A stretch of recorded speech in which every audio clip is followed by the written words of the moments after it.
লাকি প্ৰডাকশ্যনৰ 3 number cinema ৰক্ষকৰ এটা সৰু সুৰা প্ৰমোশ্যন কৰিলোঁ আৰু মোৰ 4 নম্বৰ চিনেমা শত্ৰু মহৰুদ হৈ গ'ল জ্যোতি চিত্ৰবনত আৰু সেইখনৰ লক্ষ্য উদ্দেশ্য হ'ল এইবাৰ নতুন ষ্টাইল যে চিনেমাখনৰ ফেশ্বন শ্ব'ৰ পৰা মই আৰ্টিষ্ট চিলেকশ্যন কৰিম আৰু তেনেকুৱাকৈ মই ৰয়েল জিম ফিটনেছত উপস্থিত হৈছোঁ আৰু এইখিনি সুবিধা দিয়াৰ কাৰণে তেওঁলৈ মোৰ বহুত চিৰকৃতজ্ঞ। ৰবুল দাই কৈছে যে লাকি ফিল্ম প্ৰডাকশ্যনৰ পৰা আহিবলগীয়া যোনটো ফিল্ম ৰক্ষক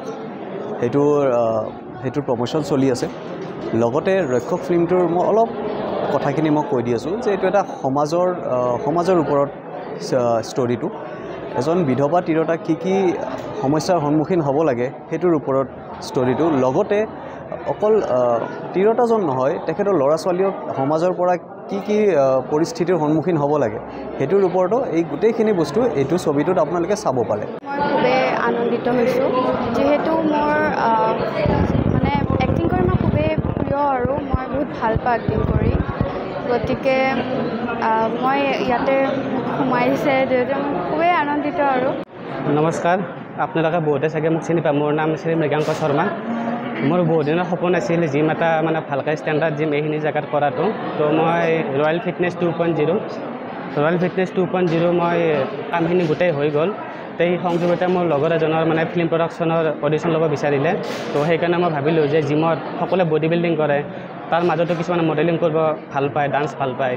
তো যদি সকলোৱে এইখিনি গাঁৱৰ মানে প্ৰতিভাৱান মানুহসকলে যদি ল'ৰা ছোৱালীয়ে সুবিধা পায় তেতিয়াহ'লে হয়তো আৰু পিছত আগবাঢ়ি যাব পাৰে।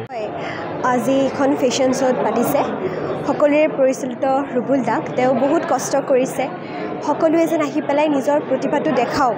তেওঁ ইমান কষ্ট কৰিছে, কথাবিলাক কৈছে, ইমান সহজ নহয় নিজৰ টেলেণ্টটো যেন শ্ব'কেছ কৰিব পাৰে। আমি আজি ফেশ্বন শ্ব'ত আমাৰ ৰক্ষক বোলছবিখন আমি প্ৰচাৰ কৰিব ধৰিছোঁ। এইখন ফিল্মত আজি কেইবাবছৰ ধৰি আমি শ্বুটিঙত আছোঁ। ইতিমধ্যে চিনেমাখন ডাবিং সকলো কাম শেষ হৈছে।